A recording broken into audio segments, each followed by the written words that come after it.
আমার এই লঙ্কা গাছগুলো দেখে তোমরা নিশ্চয়ই বুঝতেই পারছো এই লঙ্কা গাছগুলোর অবস্থা খুব একটা ভালো নয়। আসলে এখন যেটা আছে সেটাই অনেক।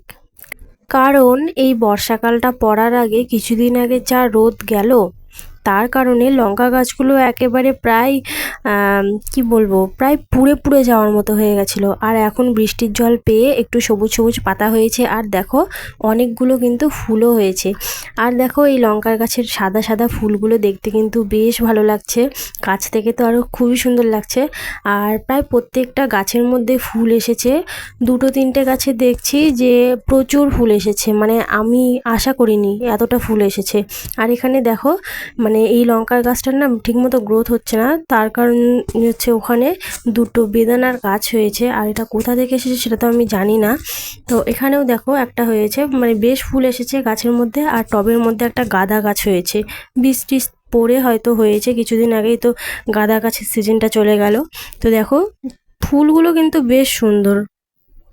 কারা কারা তোমরা ছাদ বাগানে লঙ্কা গাছ লাগিয়েছো অবশ্যই কিন্তু কমেন্ট করো।